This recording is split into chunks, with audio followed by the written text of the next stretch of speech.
Morning, everybody. Hope everybody's well. Happy Monday. Hope everybody had a wonderful weekend.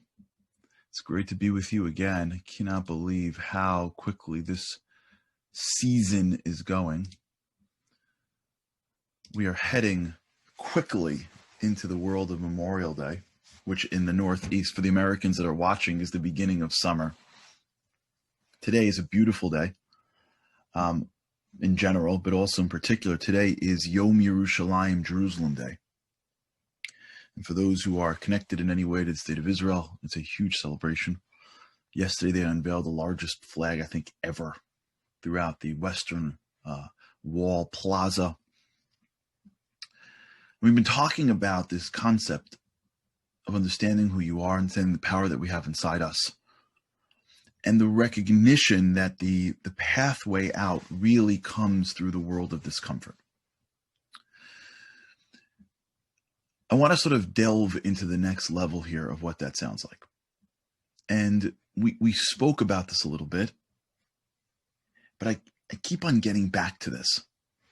And this is hard. So I don't know how to articulate this necessarily when it's relevant to your life, but we're going to try. And this may sound familiar, but I want to sort of delve further into it. If you remember, we discussed these concepts, the tentacles that are in the ground for the tree, and the ability to understand that we have to force out the light, that we have this energy inside us that is from an infinite source, but we have to force it out. We draw it out. We have to pull it out.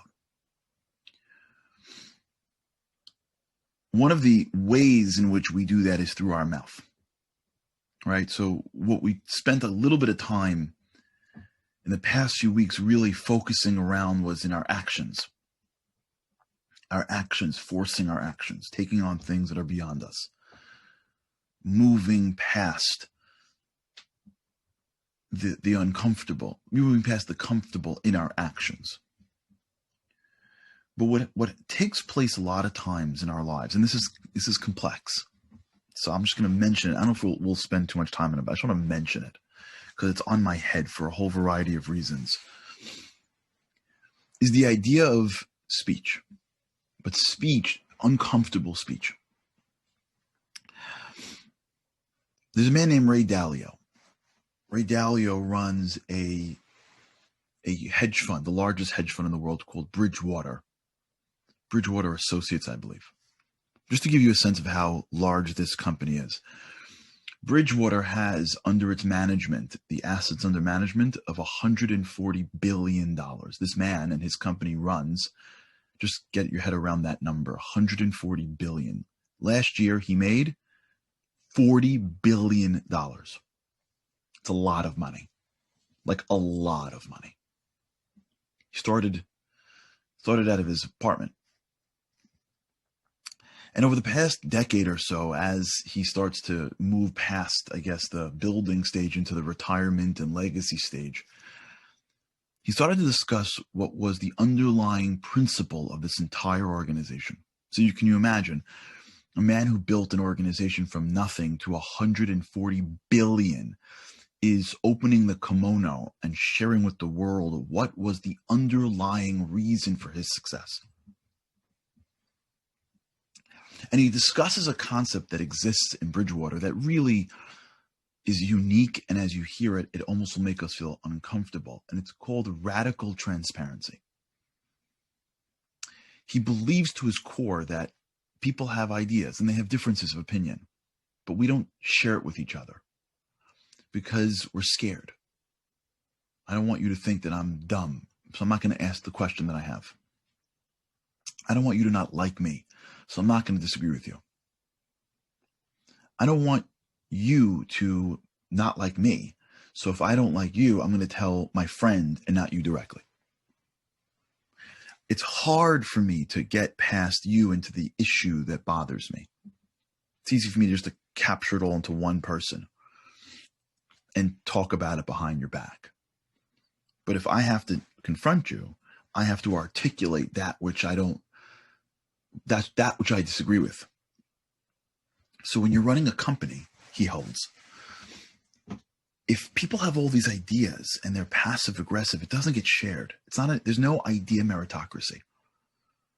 And so the people that are at the highest level always get their ideas heard. Everybody sort of nods and doesn't really think it's great.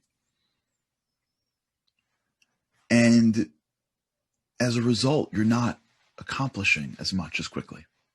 If everyone was free to share everything on their mind, so to speak, and they were good people, they weren't just like a bunch of animals ripping at each other for no reason, but there was a certain level of integrity and a certain level of focus on the goal.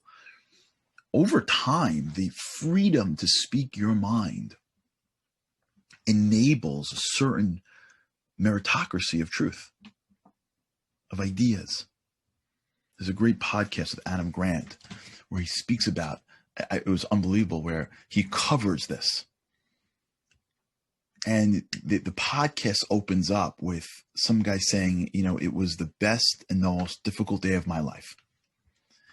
And the podcast continues with the interview of a managing director in Bridgewater, who they put on the board for the managing directors conference, the top 100 managing directors. And he was number 100 out of 100. And he got up on stage and they killed him. And he says, it was the most difficult, but the best day of my life, because now I know all things I got to do to fix. You see that mentality of, I want to get better. And if you know something about me that I want to get better in and you don't tell me, I can't get better. So yeah, it's uncomfortable to hear things that I don't want to hear, but I'd rather get better and be uncomfortable than not get better and be comfortable. Right? This is where I want to take us. And I'm even uncomfortable saying this because I know I'm like this. I know I'm like this. I know when someone like emails me stuff that's criticism, I know I work on myself to be like, you want this. You want constructive criticism. It's hard. No one wants to be criticized. The joke of it, and then we all have this in their own ways, that you can be done with something, get 10, good jobs, and get one, so not even like a word, like a look, and you're like, it was terrible. I remember this happened to me once. I came out of a speech once. My wife was waiting for me in the back. And thank God for my wife. Like, I can't even tell you how many times I'm like, that was the worst thing I ever did. I can't tell you how many times this happened to me in my life, where I'd come out of a speech and my wife, I'm like, let's get out of here. That was horrible. She's like, what are you talking about? I'm like, I'm so embarrassed. She's like, what are you saying? I was there. It was fine. I'm like, no, it was horrible. It was horrible. And even as I'm leaving, thank God, all from God, God puts whatever words in my mouth. I'm a nobody. If you put the words in, and I can have 10 people be like, that was really great. And then one person doesn't even say anything. They're like, and I'm in the car way. I don't know if you're the same way, or it's just me. The whole way home, I'm in that space. I knew it was terrible. It's hard to hear things that are critical of you. It's hard to be criticized. You hold on to all the negative. You know it exactly. I could tell you exactly, which parts. I remember one time we did a trip. Never forget this. We did a trip. I'm sure we're friends. I could share with you. Like, we're family. We've been here for so long together. I could share with you all my stuff. We did a trip. I'll never forget. Maybe like 10 years ago. And the first night of the trip, one rabbi came up to me and goes, I got two guys that they shouldn't have been here. They're so negative. They're already trashing it. Like, he was like blown out. These two guys came in from the first second, they were so negative. And I'm like, don't worry, give it time. It's a trip. Like, there's so much good that's going to come in the next few days. And every day, this poor rabbi, he brings two dudes that like know it all and like don't want to hear anything and like are skipping out. And the whole trip, this guy's in pain. At the end of the trip, we do these surveys. And I'll never forget, I was like, as I said, rate everybody. And I'm one of the guys you rate on the trip. I'm the trip leader, so you rate me. And I'm watching these guys. So after the trip is over, I go and I look at the reviews, and I see like these guys trashed me totally. And I was so broken over it. And right next to where I was reading the reviews was the office of Yehuda Weinberg, Rabbi Yehuda Weinberg. Yehuda Weinberg is Noach Weinberg's son. And he's like, you're right. I'm like, I don't know what I do wrong. Like, he's like, no, that's how it works. He said his father would always say that whenever you have negativity, it's part of the tapestry of positivity. You got to always understand that this world isn't perfect. You can grow. And it really, really changed my perspective. But we all, at least I feel this way. We all feel this way. It's hard to say things to people that you want to say to them, but you can't. Even if it's positive, it's hard for us. It's hard to tell someone how you feel about them positively if it's weird. It's hard to have conversations that are not comfortable with people if you're going to make them feel uncomfortable, even if it's for the positive. Right? We have family members where it's hard to tell them how much you love them because it's uncomfortable for them. It's hard to say things to people. It's hard to accept criticism. So Ray Dalio says, I'm building a company, but I can't be the best in the world if people don't speak their minds. Then I'll be like everybody else. So he institutes this policy called radical transparency. And by the way, a lot of people leave Bridgewater. A lot of people leave Bridgewater because they can't handle it. But those that stay experience this freedom to be uncomfortable in your speech, to have difficult conversations, not because you're attacking the person, but because you're attacking the idea. You learn how to distinguish between an individual and an idea, and you learn how to be passionate about ideas and not people. You're living in a world right now, for those who are living in America, where that's not clear. Someone has a different idea than you. There are people that are divorced today because they just voted for different people in the last election.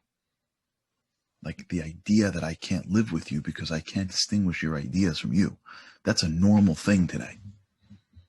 You go to a college campus and people are screaming at each other. They're yelling at each other. They're threatening at each other. I remember one time, I think I told the story over here. We had on one of our trips, we had a Palestinian journalist who spoke about some of the issues with the Palestinian government and felt very strongly that they should be appreciative of Israel, et cetera, et cetera, et cetera. And I remember sitting in listening to his speech, and a guy raised his hand and says, "Where do you live?" And he said something, and he goes, "What is it?" He goes, "It's a Palestinian town." He goes, "What? Wait, you live in a Palestinian town? Like you're a writer. You write things that are contrary to your own government, and you're not scared of getting killed when you go home?" And he goes, "Scared of when I go home?" He goes, I'm more scared of most of the college campuses in America. He goes, "My neighbors are mad at me, but if I get on certain campuses and I say these things, the kids are going to kill me." He goes, "I need armed guards to get through college campuses." This is going on right around us. Many of your children are there in environments where you can't speak uncomfortably anymore because the other person doesn't see the difference between you and your ideas, you and your thoughts. Thought is not you. Remember Friday? You are not your thoughts. You have thoughts. Adam Grant, I'm all in on Adam Grant. I love Adam Grant, just for the record. So he wrote this new book called Think Again. He was speaking about how some of the most successful people have changed their minds multiple times within a year. Because when you think and you hear someone else's ideas and you're open to change, you're going to change your ideas because they have things that you don't have. And you have things that they don't have. And when you're the head of something and you're intellectually honest, you don't know everything and you'll change your mind. And he did this incredible example through the Wright brothers.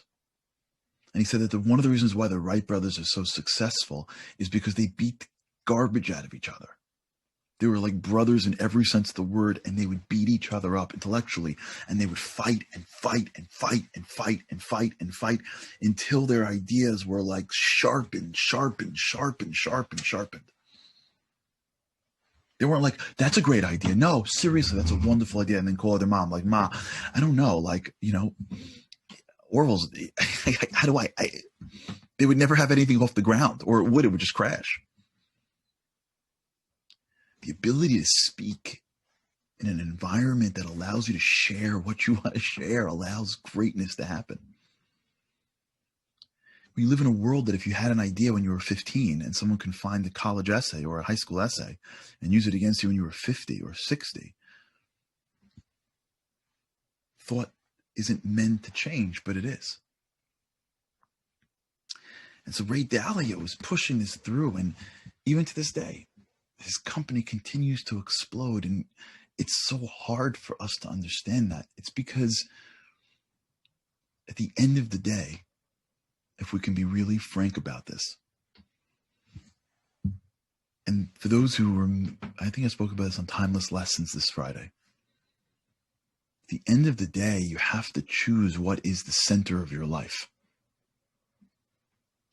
And if the center of your life is yourself, then what you're going to do every day is do that which is the most comfortable.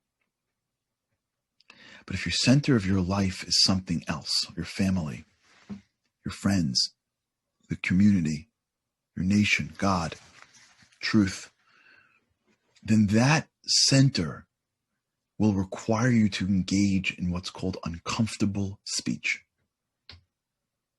And it's hard. You may have to sit with someone that you love and say, I want to share with you how I feel. You may positively tell somebody something that'll make them feel uncomfortable. And this happens to us, and we've spoken about this before, about how in moments of crisis, everybody all of a sudden becomes totally, more open. And we spoke about this, the research done by Irving Yalom of cancer survivors who said that if they had the chance, they would do it again. I just had this conversation with, this is on the Shabbat show. Those who watched the Shabbat show, 2 weeks ago, we had a show on resilience. And we had a doctor on who was treating a patient who was walking to work one day, a very successful man, and got hit by a car, a hit and run. Needed surgeries, had headaches, destroyed him. And over a full year of recovering, full year. On the last session, the doctor asked him, if you had a chance to go back and jump out of the car's way, would you do it? And he said, I wouldn't. I wouldn't trade the year of pain for life, for transparency, for being able to connect to somebody in a deep way and share how I feel in a good way, or in a feeling in maybe not perfectly, but when the person was recovering, he had no choice but to deepen his relationships. And now he had deep relationships because he wasn't always comfortable in his speech. It doesn't mean that when we talk about forcing the light, when we talk about choosing your thoughts, when we talk about you are not your thought, it doesn't only mean in doing things. It can mean in saying things. It's so critical. I'm not saying what to do yet. We're still building this. I want to get uncomfortable with you a little bit. If you're listening to this, I hope that you're a little bit more uncomfortable than you were when you started. I hope that you're going to get uncomfortable, because I'm uncomfortable. And if you're uncomfortable a little bit, it means you're thinking about it. You're thinking about the people in your life that you'd love to say things to, but you don't know how. Positively or not so positive. You're thinking about the times in your life where you wish you would have said that idea, but you were scared and embarrassed. And who are you? You're just on the bottom of the totem pole. You're thinking about all the times you wanted to ask a question, but you didn't raise your hand. And here's the biggest deal, and I'll end with this, because this is a peeve that is becoming more and more pronounced. You're thinking about all the times that we call someone to talk about something or someone else, because we're just too scared to pick up the phone and call them directly. The greatest things that take down families and organizations and nations is something called back channeling. It's a disaster, and we all do it. We back channel. We're too scared to talk to the person directly, so we talk around the person. And because it's like an inner conversation, we feel like it's important. Okay, if the kid's 12 or 10, back channeling is just a proof that we're just too scared or too tired to think about how to present something to someone else so that we can solve problems. Better talk about it behind their back. All right, we're going to continue this. I hope you're okay with that. I hope you're with me to the end. We're going to continue this with God's help because we got to talk about this. We got to talk about this. Strength in action, but there's strength in speech. It doesn't mean you have to be out to lunch. It doesn't mean you have to be unfiltered. It doesn't mean you walk into a room and you embarrass people. It means you have to realize the power of your mouth is nuclear. And when you use it properly, you can change the world. All right, everyone, have a great day. With God's help, I cannot wait to see you again tomorrow. Have a great